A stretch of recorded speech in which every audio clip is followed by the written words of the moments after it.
The drilling tower rose out of the Alaskan tundra like a black spear stabbed into the sky. Steel lattice beams groaned under layers of ice. Wind tore across the frozen plain with a sound like grinding teeth. From the upper platform, a thick cable descended into the earth, disappearing into a shaft so deep no one on site had ever seen its bottom. Warning signs rattled on the frame. High voltage, authorized personnel only, federal restricted zone. The paint had peeled from years of Arctic storms. Below the tower stood insulated modular units, connected by enclosed walkways wrapped in heavy industrial tarp. No one walked outside longer than necessary. The wind here could peel skin in minutes. Inside, laboratories, control rooms, generator bays, acoustic monitoring chambers. From the exhaust stack of the engineering module, smoke spiraled upward into a pale, sunless sky. This was Site Helios. Officially, it was a geological research installation. Unofficially, it was the deepest hole ever drilled by human hands. Morning came without sunlight, just a gray smear along the horizon. Dr. Alex Mercer adjusted the collar of his insulated coat and checked his notes again. His gloved fingers trembled, not from cold, but from anticipation. "Relax, Alex," said Dr. Victor Hale beside him. Older, composed, eyes like tempered steel. The secretary doesn't care about nerves. He cares about results. Alex forced a breath. "We're past 7 miles, Victor. If the thermal readings spike again..." "They won't." Hale's tone was calm, rehearsed. "And if they do, we adapt." A convoy of black SUVs rolled across the frozen access road. Doors opened. The Secretary of Energy stepped out, flanked by military escorts and media personnel bundled in Arctic gear. Cameras began rolling immediately. "Gentlemen," the Secretary said, voice sharp, cutting through wind. "Let's see the hole that's going to make history." Hale stepped forward smoothly. "Mr. Secretary, allow me to introduce Dr. Alex Mercer, lead geophysicist on the Deep Core Initiative." Alex felt the weight of the man's stare. "Dr. Mercer," the Secretary said, "I'm told you're about to drill deeper than any nation on Earth." "Yes, sir," Alex replied. "We're currently at 36,000 feet. Target depth, 40,000. That's nearly 8 miles. "Yes, sir." "And what are you expecting to find?" Alex hesitated. Hale answered for him. "Data." A few reporters laughed. One shouted, half joking, "What if you drill straight into hell?" The laughter thinned. The secretary didn't smile. "This is a scientific operation," he said flatly. "Not a superstition contest." Silence returned instantly. "We go as deep as necessary," the secretary continued. "America leads because we don't stop when things get difficult." He turned sharply. "Continue the operation." The convoy left as quickly as it arrived. Snow swallowed the tire tracks within minutes. That evening, Site Helios looked less like a research facility and more like a fortress. Floodlights carved harsh white lines into the polar night. The drilling tower loomed against darkness, its silhouette unnatural against the stars. Inside the residential cluster downhill from the site, warmth and human life persisted stubbornly. A handful of prefabricated homes housed families of long-term staff. Children played indoors. Radios hummed. Slow-cooked stew simmered in cast-iron pots. Alex Mercer lived in the last unit near the tree line with his wife, Laura. The house smelled like rosemary chicken and pine candles. It felt normal, almost. Victor Hale sat at their table, nursing a glass of bourbon. "To 40,000 feet," Hale said, raising the glass. "And beyond," Alex replied, forcing a grin. Laura smiled gently, but her eyes lingered on her husband. "You haven't been sleeping," she said quietly. Alex shrugged. "Just calculations." Hale studied him. "The equipment failures are normal under extreme depth," he said. "Drill heads wear out, temperatures rise." Laura glanced between them. "And the other things?" she asked. Alex stiffened. "What other things?" "The workers are talking," she said, "about sounds." Hale's expression tightened just slightly. "Industrial noise," he said. "Pressure fractures, nothing more." But Alex remembered. 3 nights ago, during a late acoustic test, he'd heard something. Not seismic, not mechanical. Layered, like distant overlapping voices. He hadn't told Laura. He hadn't told anyone. Except Victor. And Victor had said one word. Interference. Later that night, Alex lay awake staring at the ceiling. Wind battered the siding. The drilling rig's distant hum vibrated faintly through the frozen ground. His notebook slipped from beneath his pillow. He picked it up, flipped it open. On the last page, written in his own handwriting, "Don't go deeper." He didn't remember writing it. His pulse quickened. He closed the notebook. The drilling tower groaned in the distance, and far below the permafrost, something shifted. The next morning, the wind had died. That alone unsettled Alex. Site Helios was never quiet. Even in still air, the drilling tower groaned and flexed like a living thing resisting the cold. But now the silence felt padded, artificial, as if the tundra itself were listening. Alex entered the control module at 6:10. Inside, fluorescent lights hummed. The air smelled of heated dust and industrial lubricant. Technician Mark Dwyer sat at the console, headphones around his neck, staring at the seismic monitors. "You hear it again?" Alex asked. Mark didn't answer immediately. He rewound the tape, pressed play. At first, there was nothing but low static, deep earth pressure translating into audio frequency. Then a crack, a pop, rock shifting miles below. And beneath that, something else.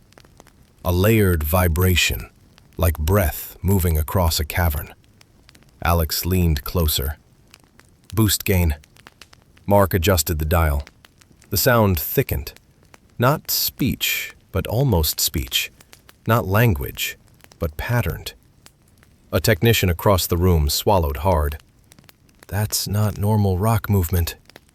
"Everything is normal until we understand it," Alex said automatically, but his fingers had gone cold.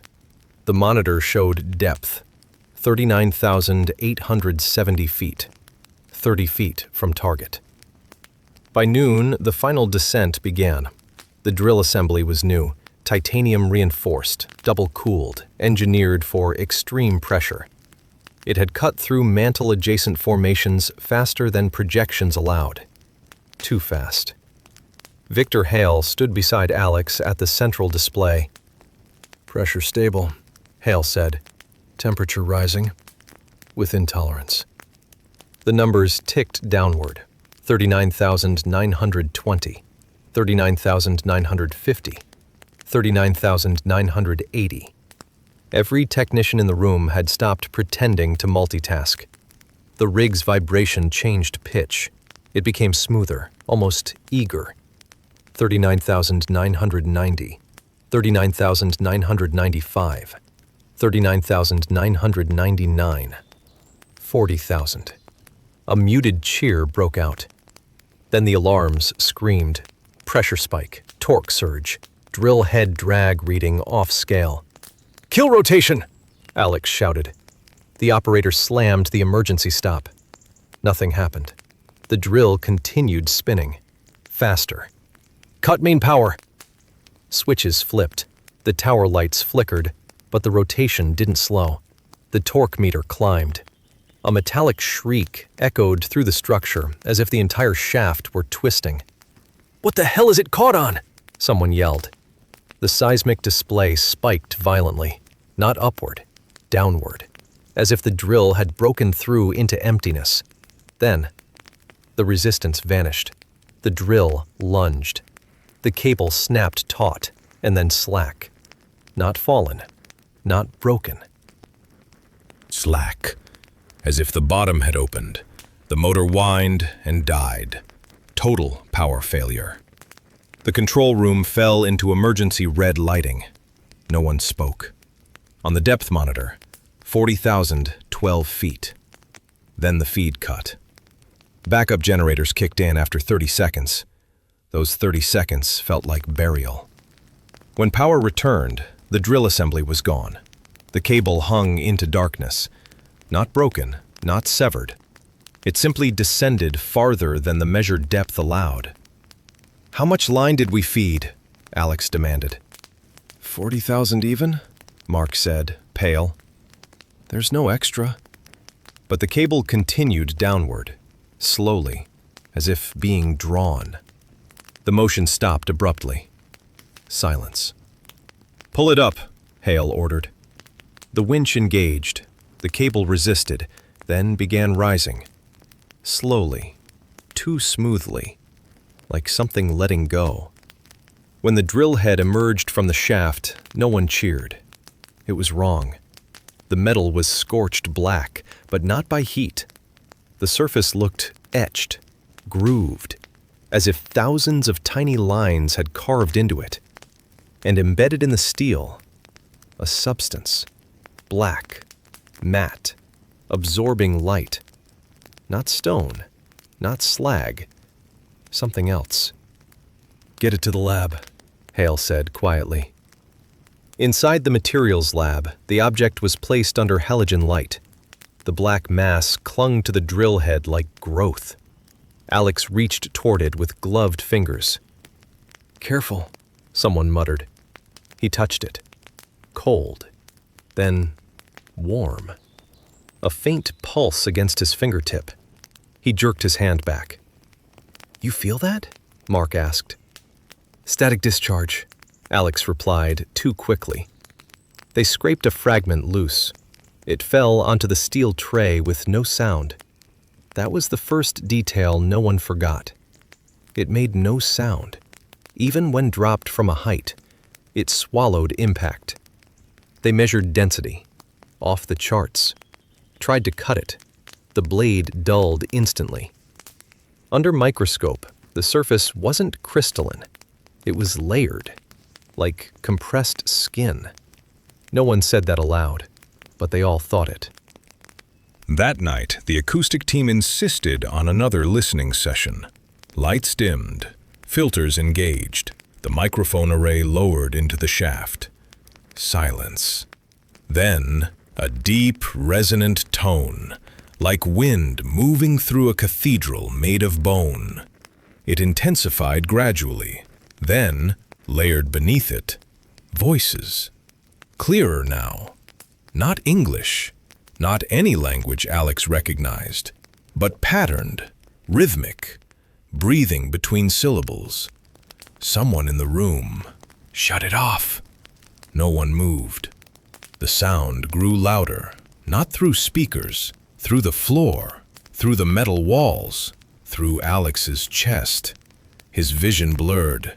He saw shapes, not with his eyes, behind them. Tall silhouettes standing in impossible vertical corridors, watching upward, toward the hole, toward them. The feed spiked. Static exploded through the speakers, and beneath the static, a phrase, clear, in English, deeper. The power cut again. Complete blackout. In the darkness, someone began praying. Someone else began... When emergency lights returned, one technician was missing. The chair was empty. Headphones still on the desk. No signs of struggle, no door alarms, no explanation. Victor Hale stood in the center of the room, very still. "Seal the shaft," someone whispered. Hale shook his head slowly. "No." His voice was different, quieter, certain. "We just made contact." Alex stared at him. "Contact with what?" Hale's eyes reflected red emergency light. "With what's been waiting." Outside, the wind returned, but it wasn't the wind making the tower vibrate. Far below, something vast shifted in the dark, and the hole was no longer a hole. It was an opening. By morning, they had officially labeled it an equipment anomaly. One technician missing, unexplained acoustic feedback, power fluctuation due to generator overload. That was the report Hale signed. No one mentioned the word voice. No one mentioned the word deeper. But everyone at Site Helios heard it. And everyone avoided eye contact. The shaft remained open. That decision came from Hale. "We seal it," Mark argued in the operations bay. "We cement it shut. This is beyond geology." Hale's expression didn't change. "You don't bury discovery because it unsettles you." "It's not discovery," Mark snapped. "It's—" He stopped himself. Hale leaned forward slightly. "It's what?" Mark swallowed. "Nothing." "Good," Hale said calmly. "Return to your station." Alex watched the exchange in silence. Something about Hale had shifted. Subtle. His posture straighter, his voice lower. Less hesitation, as if clarity had replaced doubt. At 9:40, they lowered a secondary probe. Not a drill, just a sensor rig. Temperature, pressure, optical feed. The cable descended smoothly past 40,012 feet, past 40,500, past 41,000. The numbers didn't make sense. They had not drilled that deep. "Calibration error?" someone muttered. Alex checked the readings manually. The depth counter was correct. The probe was descending through empty vertical space. No resistance, no rock contact. "Impossible," Alex whispered. The optical camera feed activated. At first, only darkness. Then the probe lights flickered on. The screen showed walls, but not rock. The texture was wrong, too smooth, too uniform. Curved. Not a fracture, not a cavern, more like a tunnel. Perfectly cylindrical. The camera rotated. The walls weren't stone. They were layered in overlapping ridges, organic, like enormous vertical muscle fibers. The feed distorted briefly, then stabilized. No one breathed. "How wide is that cavity?" Mark asked. Alex ran calculations. "Wider than our borehole." Silence, which meant they hadn't drilled into a hollow space. The hollow space had already been there, waiting. The probe dropped further, 41,500 feet.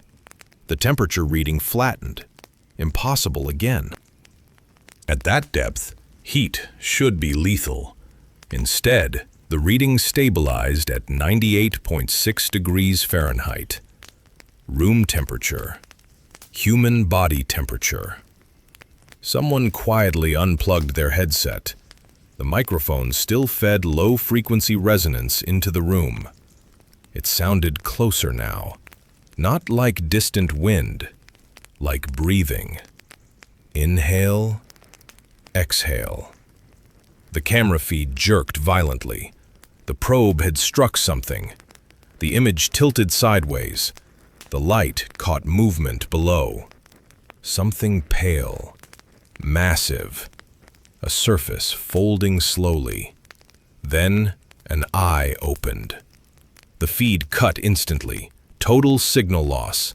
The cable went slack, then began retracting on its own.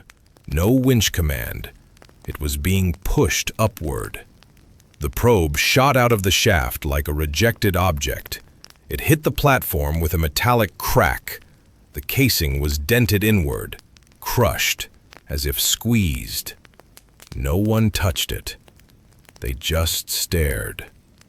"Shut it down," Alex said finally. Hale didn't answer. "Victor!" Hale looked at him. His pupils were dilated. "You saw it," Hale said softly. "Yes. And now you know." "Know what?" Hale stepped closer. "That we were never digging into emptiness." Alex felt his pulse in his throat. "We're not continuing." Hale smiled faintly. "We already are." The first breakdown happened at lunch. Technician Aaron Bishop stopped mid-sentence while describing torque ratios. He froze, tilted his head, as if listening. Then he said, very clearly, "It's warmer down there." The room went quiet. "Aaron?" someone asked. He blinked slowly. "They're not angry," he continued. "They're curious." Mark stood up. "Okay, that's enough." Aaron turned toward him. His expression wasn't hostile. It wasn't anything. "They didn't think we'd reach them this soon."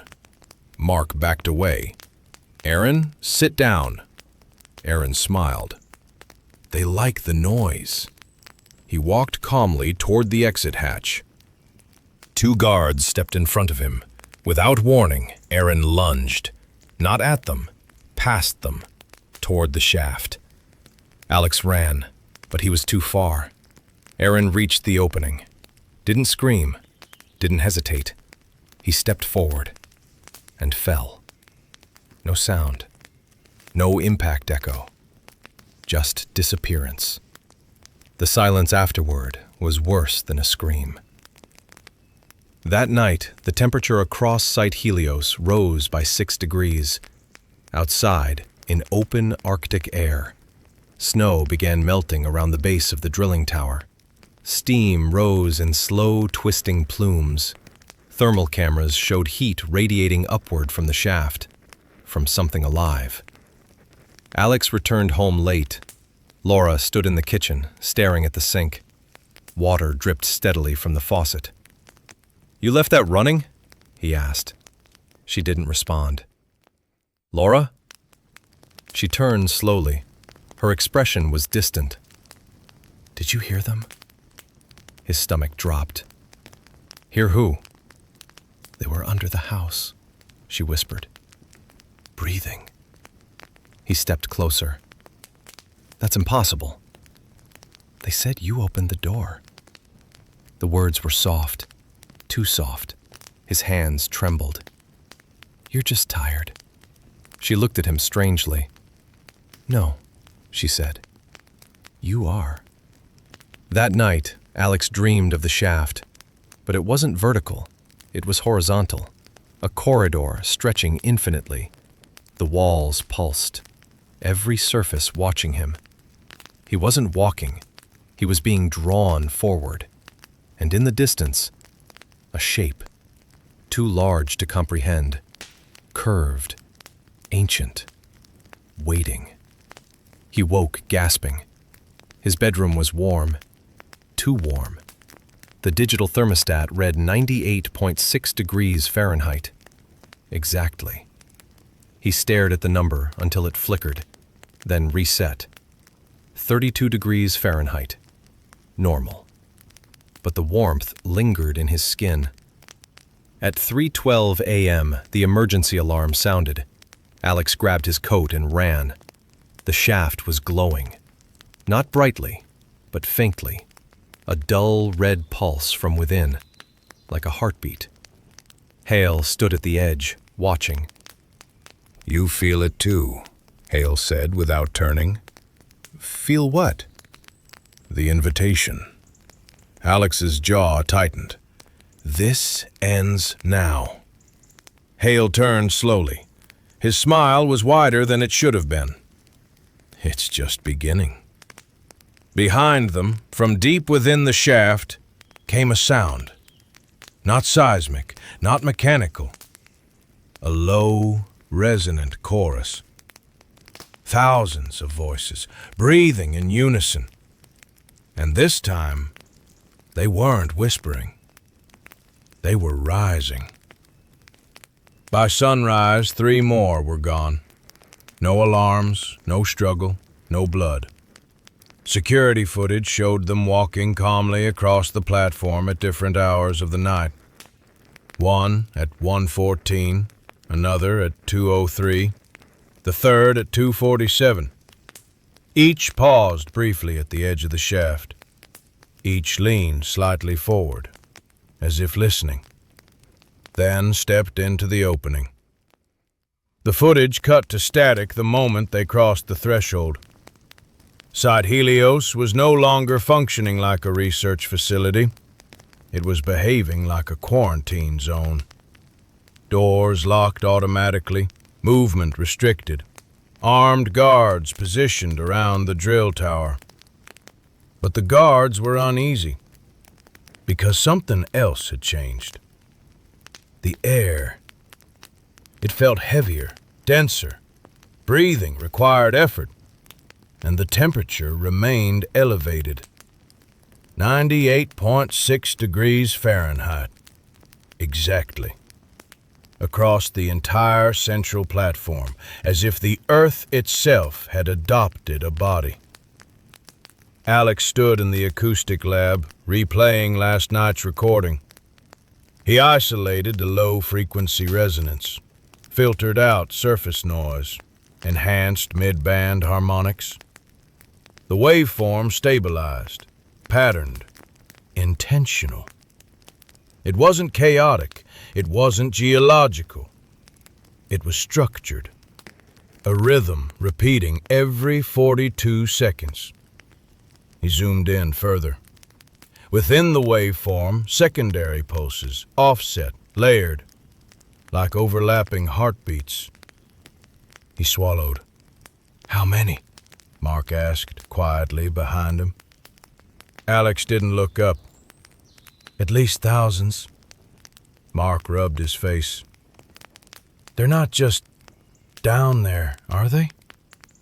Alex didn't answer, because he was starting to suspect something worse. Victor Hale called an emergency assembly. Everyone remaining gathered in the operations bay, faces pale, eyes ringed with exhaustion. Hale stood at the center. "We are not under attack," he began calmly. A few nervous laughs broke out. He ignored them.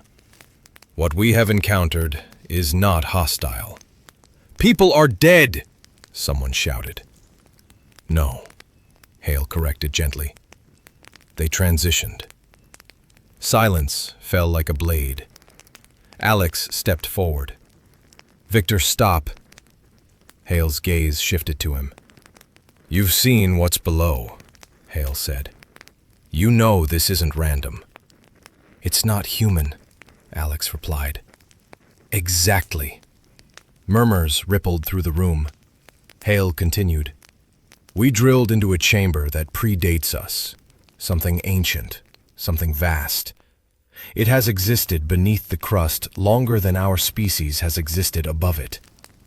And it's killing us," Mark said. "It hasn't killed anyone," Hale replied. "They went willingly." A technician began crying quietly. Hale's voice softened. "They were called." Alex felt something snap inside him. "You're not hearing yourself." Hale smiled. "Oh, I am." That afternoon, the first physical anomaly occurred. Thermal readings from the shaft spiked, not gradually, instantly, then stabilized.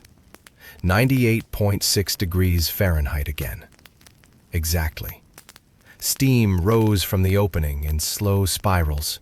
The metal rim of the shaft began sweating condensation. Alex approached carefully. He knelt beside the opening, looked down.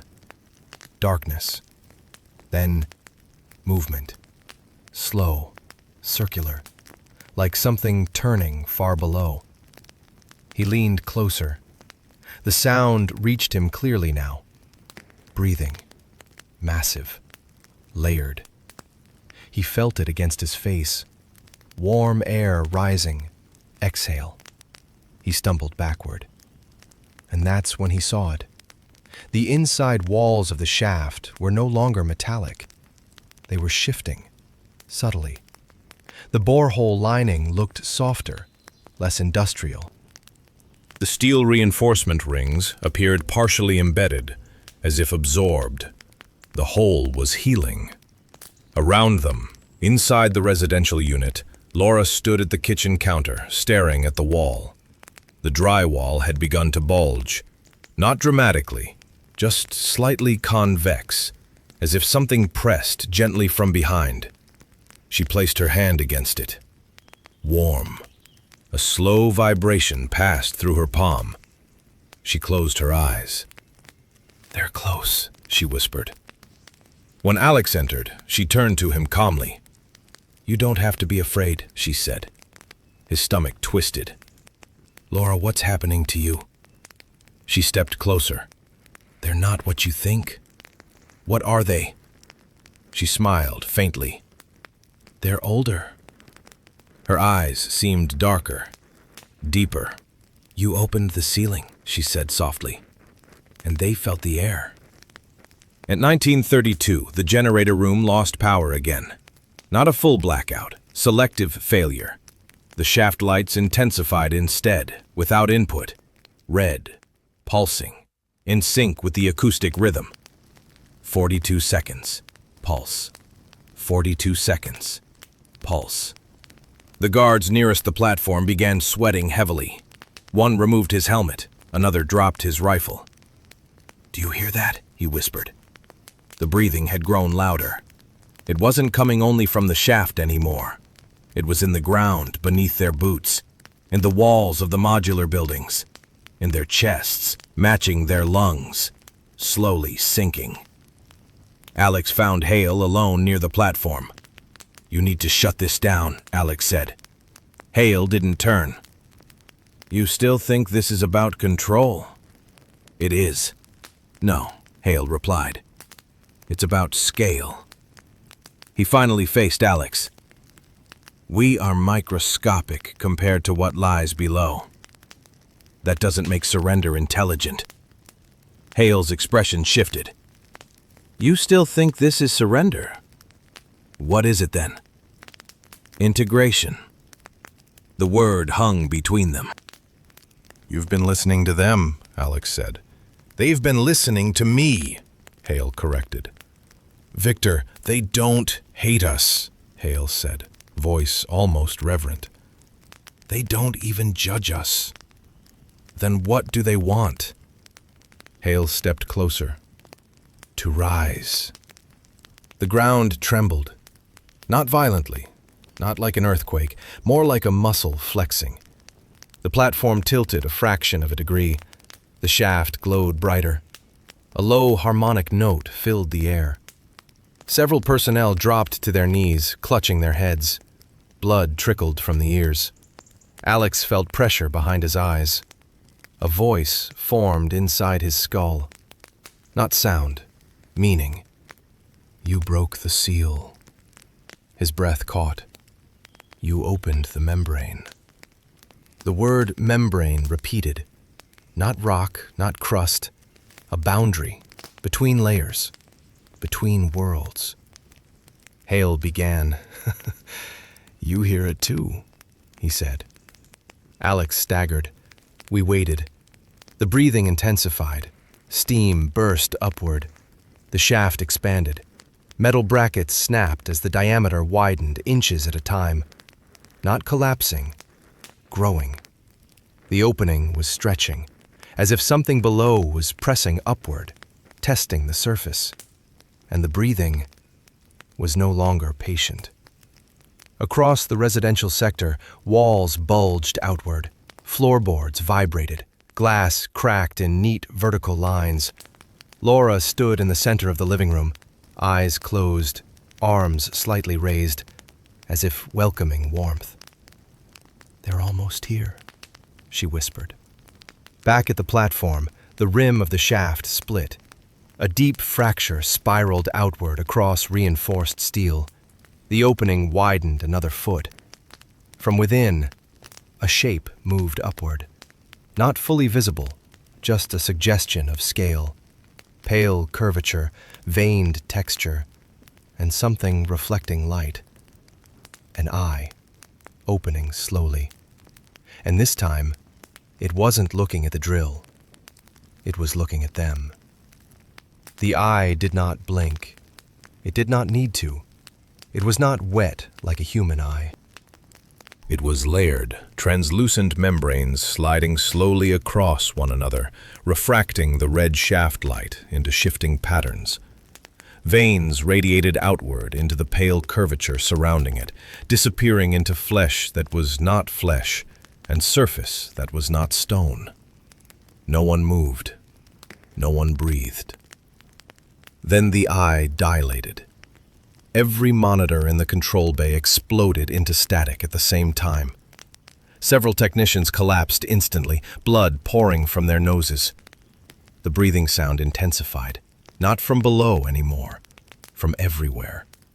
The platform trembled, not violently, rhythmically, like a pulse traveling through a colossal body. "Back up!" Alex shouted. But half the remaining crew didn't react. They were staring, smiling faintly.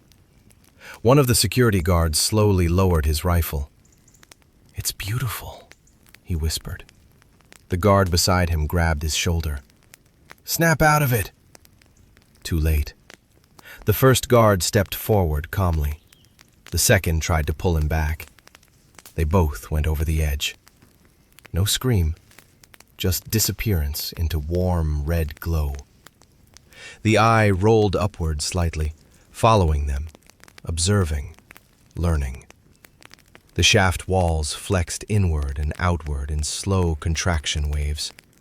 The metal reinforcements were no longer visible. They had been consumed, absorbed into the living tunnel. "Evacuate the platform!" Mark yelled over the rising hum. But the exit doors sealed, automatically. No one had issued the command. The locking bolts engaged with heavy metallic clacks. Alex ran to the control console, manual override. Nothing responded. The screen flickered once, then displayed a single line. Breach confirmed. Below it, ascent initiated. His hands went cold. Victor Hale stepped closer to the shaft, arms relaxed at his sides. He looked peaceful. "They're not invading," he said quietly. "They're surfacing." Alex grabbed him by the collar. "Victor, look at it!" Hale did, and smiled. They don't see us as prey. Then what are we? Hale's pupils were nearly black now. Openings. The eye shifted again, and something else emerged beneath it. A ridge, then another, layer upon layer of immense vertical structures rising slowly within the shaft. Not tentacles, not limbs, columns, as if an entire subterranean architecture was pushing upward. The air temperature climbed further, 110 degrees Fahrenheit. Sweat poured down faces, breathing became labored. Two technicians began tearing at their clothes. "It's too tight," one gasped. "My skin!" He clawed at his own chest until blood surfaced. But he didn't seem to feel pain. He seemed relieved, as if shedding something. The second technician began laughing hysterically. "They're shedding too," he said. "They're coming through the shell." In the residential sector, Laura stood motionless as the drywall behind her split vertically. A thin crack at first, then widening. Warm air poured into the room, carrying a faint rhythmic vibration. Her lips parted slightly. "They found us," she whispered. The crack widened further, and something pressed against it from the other side. Not a hand, Not a face, just pressure. Testing. Back at the platform, the harmonic resonance intensified. Alex fell to one knee, not from impact, from internal pressure. His vision blurred. The voice returned, clearer. Surface layer unstable. Structural integrity insufficient. Images flooded his mind. Cities, skylines, skyscrapers, bridges.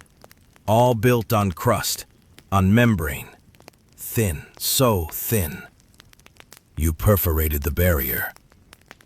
You're not supposed to be here, Alex whispered. The meaning that followed was almost amused. You were always here. The realization struck him like ice water. They hadn't discovered something buried. They had drilled into a lower layer of something already encompassing them. The Earth was not a planet in the way they understood. It was a layered organism. And they had punctured the upper tissue. The shaft expanded again, metal tore outward in spiraling fractures. The platform began tilting toward the opening. Equipment slid inches at a time. A generator broke loose and skidded toward the rim. Mark grabbed Alex's arm. "We have to get off this structure. Doors are locked." The harmonic pulse hit again. Several remaining crew members dropped simultaneously. Not dead, kneeling, as if in worship. One began speaking in a low, monotone voice that did not belong to him. "The upper layer is reactive." Another responded, "Thermal difference minimal." They were relaying, transmitting, using human vocal cords. Alex felt bile rise in his throat. "They're mapping us," he said. Victor nodded gently. "Yes." The eye moved closer to the rim, not fully emerging, just enough for the upper curve to break surface. It was enormous, at least 30 feet across. The platform lights reflected across its surface, and within its depth, movement. Shadows shifting. Not one entity, many, layered behind each other, looking outward. The breathing stopped for a moment. Total silence, then inhale. And the air around Site Helios was pulled downward. Snow, loose debris, tools, all lifted slightly and slid toward the shaft. A low-pressure vortex formed. Alex grabbed a railing. 2 technicians were dragged several feet before catching on to equipment. One lost his grip. He vanished instantly. The eye contracted slightly, satisfied. The vortex ceased. The eye remained open. The voice returned. "Upper membrane will rupture." Images flooded Alex's mind again. Continental plates, fault lines, cities built on stress points, reservoirs, subways, skyscrapers, all resting on a thin biological crust. "We will surface gradually." Victor's voice overlapped with the internal message. "They're not destroying us," he said calmly. "They're molting." Alex shook his head violently. "No." "Yes," Victor whispered. "This layer is too crowded." The implication was unbearable. Human civilization was an infestation, an accumulation on a skin that needed to shed. The platform began cracking, not collapsing, splitting. Radial fractures extending outward from the shaft like veins. Alex looked toward the horizon. In the far distance, along the frozen tundra, steam plumes were rising. Multiple. Not just from their shaft. The ground itself was warming. Everywhere. Laura stood in the doorway of their home. The floorboards beneath her feet were warm. She stepped outside barefoot into snow that was no longer freezing. She looked toward the drilling tower and smiled faintly. "They're everywhere now," she whispered. Back at the platform, the eye shifted upward 1 final inch, enough for the upper curvature to clear the rim fully. The red glow intensified. Within the pupil, movement, a reflection, not of the platform, not of the sky, but of something far larger rising beneath it. A layered mass, column upon column. A city. An entire subterranean civilization pressing upward through tissue and stone. The voice no longer whispered. It resonated. Through air, through bone, through thought. Prepare for emergence. And beneath Alex's boots, the ground answered. The first rupture did not happen at Site Helios. It happened 3,000 miles away. Nevada desert, 2:17 a.m. local time. Seismic monitors recorded a vertical displacement without lateral shift. No traditional fault line signature. No tectonic slide. Just a clean, circular collapse. Satellite footage later showed the ground sinking inward like a punctured lung. No explosion. No fire. Just descent. Within minutes, similar anomalies registered in Iceland, Siberia, northern Canada. Perfectly round depressions. Heat signatures rising from within. 98.6 degrees Fahrenheit. Exactly. At Site Helios, the shaft was no longer a shaft. It was widening visibly. Steel supports peeled outward as if softened. The platform had split in 3 places. Victor Hale stood near the rim, unshaken. "They're not breaching randomly," he said. "They're balancing pressure." Alex grabbed him. "Do you see what's happening globally?" "Yes," Hale replied. "And you're calm?" "They've been patient for millions of years." The eye within the shaft had not retreated. It had rotated, now looking outward across the tundra, across the horizon, across the surface world, observing. The ground beneath Site Helios convulsed, not violently, but decisively. The entire drilling tower shifted 3 feet to the left as the permafrost cracked in radial fractures. Heat poured upward from below.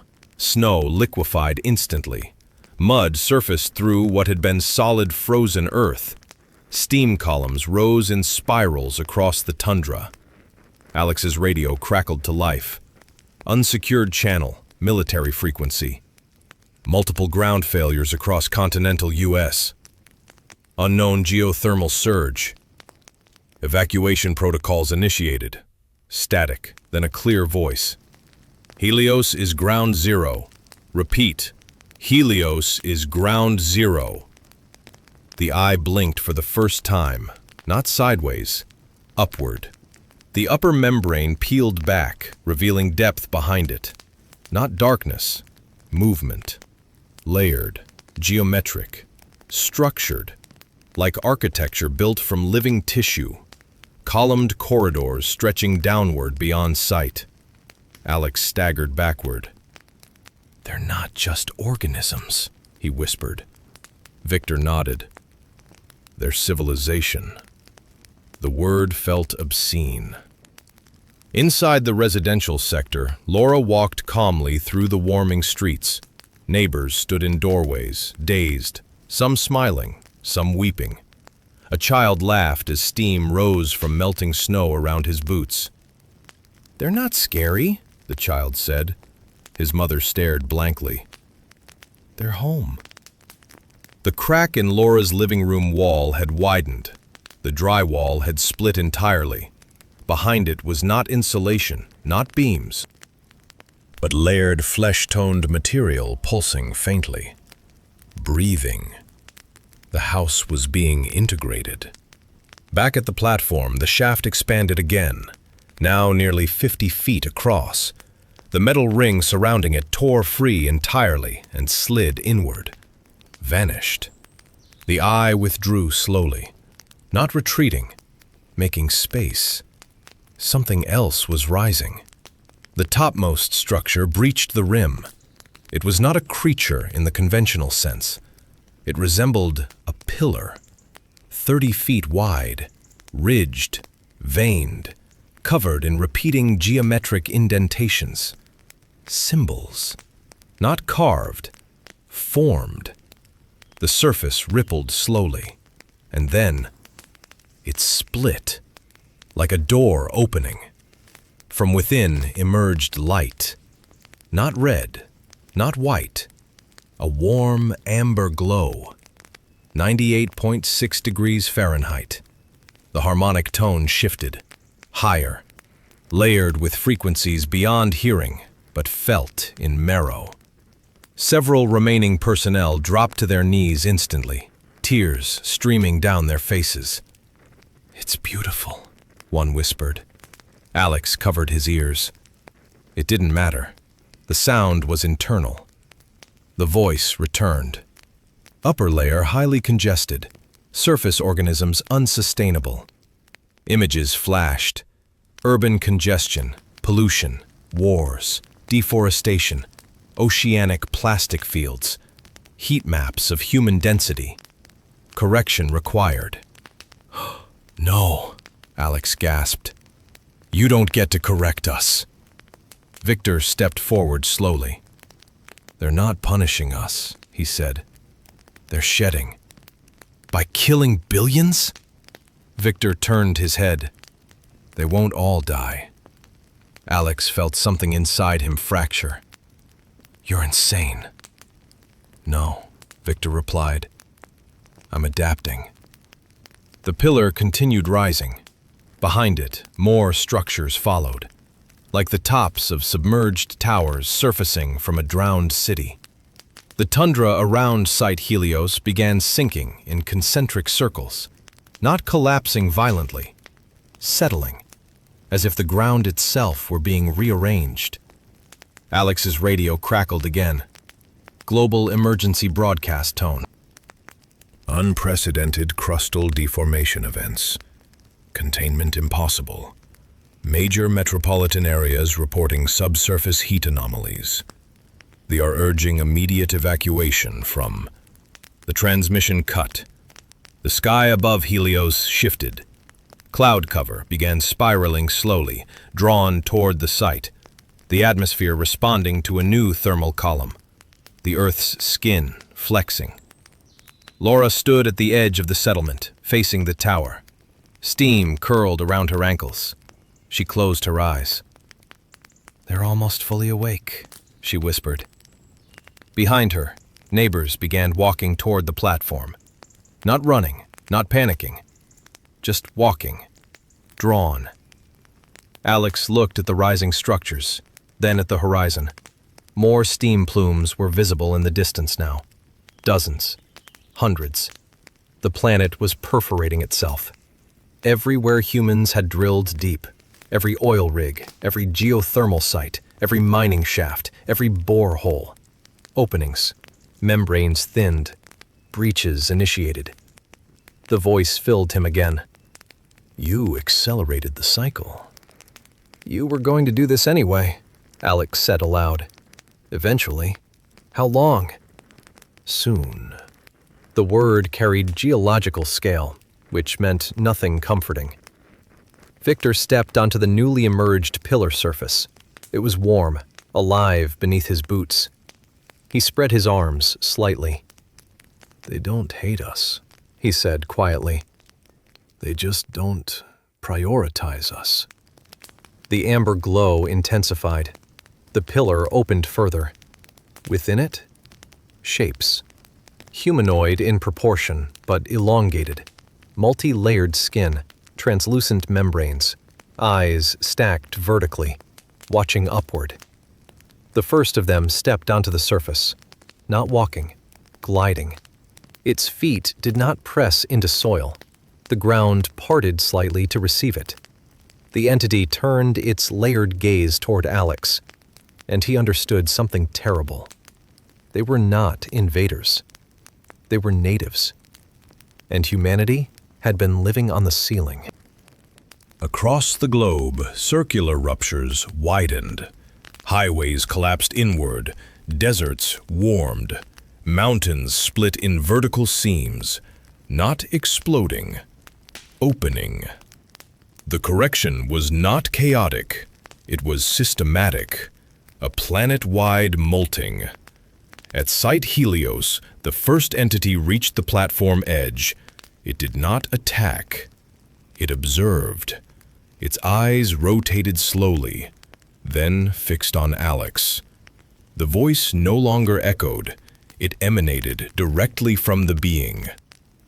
Surface representative identified. Alex felt pressure crush against his mind. Why me? You initiated contact. You can't just erase us. The entity's membranes shifted. You are not erased. You are reduced. Behind it, more pillars rose, more beings emerged. The sky darkened. The harmonic resonance filled every direction. Laura stepped onto the platform. She walked past guards who no longer resisted.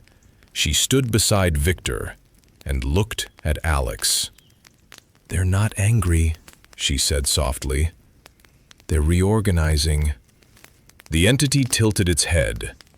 Surface adaptation possible. Alex's pulse hammered. What does that mean? The amber glow intensified. The ground beneath him softened slightly, as if inviting descent. Integration or elimination. The choice was not spoken dramatically. It was stated, like a natural law. The pillars continued rising. Across the horizon, steam columns multiplied. The planet was opening everywhere. And humanity had seconds, not years, to decide how to respond.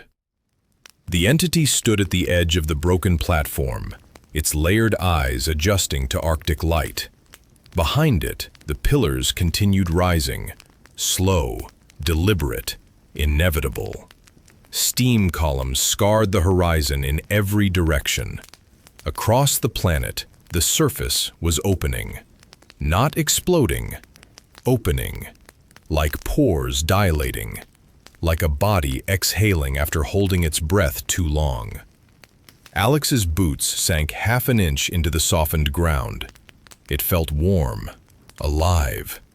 The voice pressed into him again, clearer now. No distortion, no echo. Integration stabilizes upper layer. And elimination? Alex asked hoarsely. Elimination reduces instability faster. Laura stood beside Victor, calm. You don't have to fight it, she said. Her voice was still hers, but there was resonance behind it, like harmony layered beneath a single note. They're offering continuity. Continuity? They're erasing cities, Alex snapped. Victor stepped forward onto the living pillar. They're shedding congestion, he corrected. Human civilization is a fever spike on their skin. The entity's membranes shifted in subtle agreement. Surface population exceeds structural tolerance. Images flooded Alex's mind again. Coastal megacities sinking. Urban centers fracturing cleanly along circular seams. Millions displaced. Not random chaos. Patterned reduction. Not annihilation. Thinning. Like pruning. In the distance, the tundra settlement began to sink gently. Not collapse. Descend. Homes lowering into widening circular depressions. People walking calmly into the warm steam. Some resisting. Some screaming. Most silent. Laura looked at Alex. You opened it, she said gently. You don't get to walk away from that. His throat tightened. I didn't open the planet. You opened the seal. The word membrane echoed in his head. They hadn't drilled into rock. They had punctured a biological boundary between layers. Humanity had been living on the outermost skin, and beneath it, an older biosphere, waiting. The first global feed broke through on Alex's handheld radio. Not military, civilian. A reporter's voice. Multiple uplift structures emerging across continents. Authorities confirming non-hostile contact in several zones. Some populations reporting auditory communication. The signal distorted, then stabilized again. Governments urging calm. Calm. The word felt absurd. The entity extended something toward Alex. Not a hand, not a limb. A filament of translucent tissue. It hovered inches from his forehead. You initiated, you adapt. He felt it probing, not physically piercing, but scanning. His memories unfolded without permission.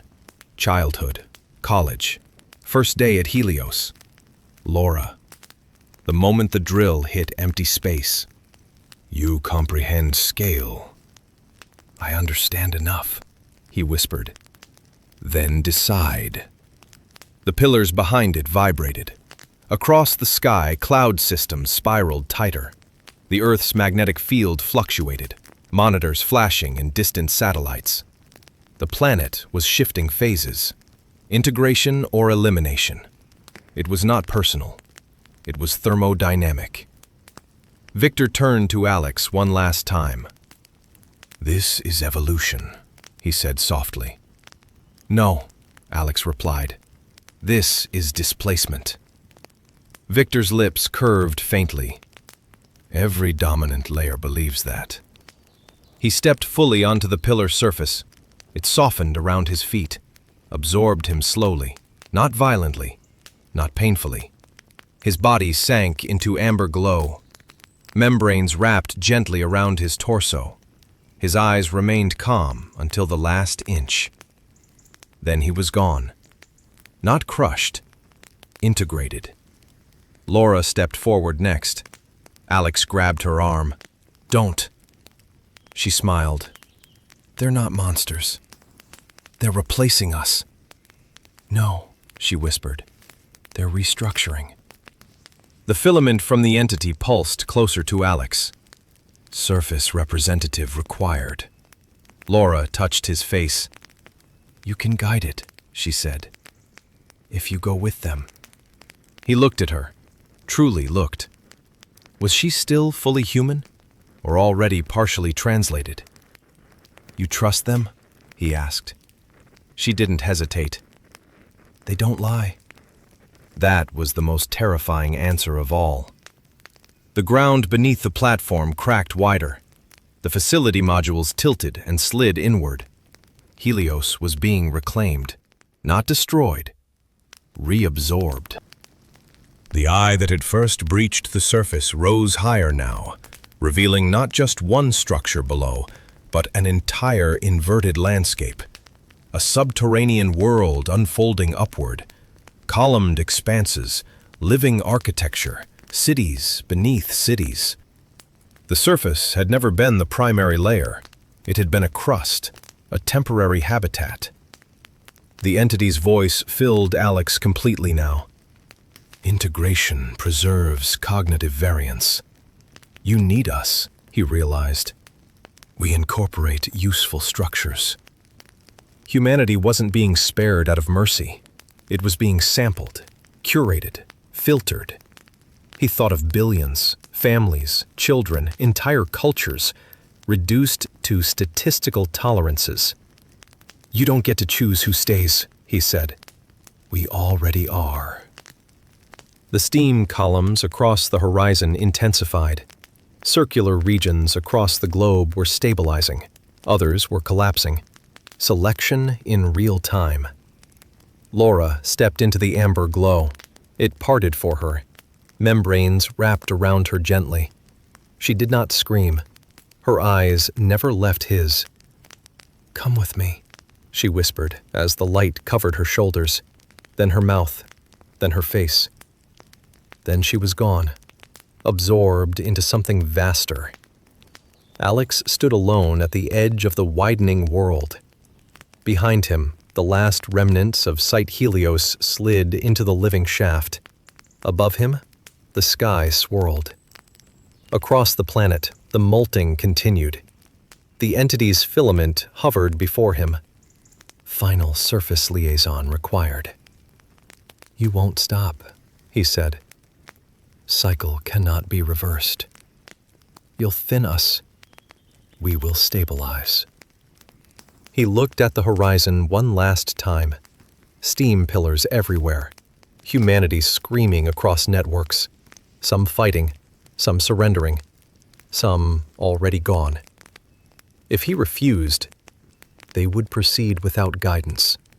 If he accepted, he might influence parameters, slightly, marginally, but perhaps enough to save more. Or perhaps he was lying to himself. He stepped forward. The amber glow wrapped around his boots, warm. 98.6 degrees Fahrenheit. Exactly.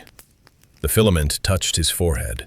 Light exploded inward, not blinding, expanding.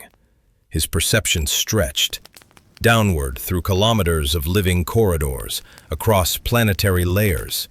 He saw the surface as a thin, translucent film, fragile, overloaded. He saw billions of neural signals flickering across it. He saw how close it was to rupture, even without intervention. And he understood something devastating. They had not come to destroy. They had come because the surface was already collapsing. Humanity had accelerated its own instability. The molting was inevitable. They were simply managing it. His last human thought formed clearly. We were never the primary species. The amber light consumed him completely. The platform vanished. Helios disappeared into reorganized ground. Above, the sky cleared slowly. Steam columns stabilized.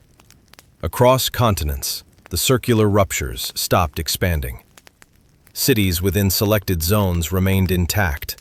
Others were gone, reduced, integrated. The planet cooled gradually back toward equilibrium. Months later, global populations were smaller, entire regions permanently transformed. Circular valleys glowing faintly at night, warm to the touch. Governments still existed, but authority had shifted.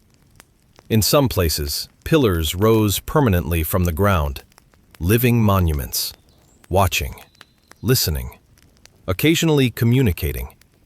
Those who had integrated were not dead. They were different. Voices occasionally transmitted through select individuals. Calm, measured, advising resource reduction, population redistribution, surface adaptation. Humanity had not been erased. It had been reclassified. Deep beneath the reorganized crust, in a chamber of living architecture, a structure pulsed softly. Within it, a familiar consciousness expanded across layers. No longer fully human, but not fully other. Monitoring surface fluctuations, adjusting parameters, preserving variance. Dr. Alex Mercer no longer breathed. He did not need to. He had become liaison between layers, between species, between ceiling and foundation. And when surface instability spiked, when war threatened again, when extraction grew too aggressive, a faint harmonic resonance would rise from beneath the earth. A reminder. The membrane was thin, and the planet was alive.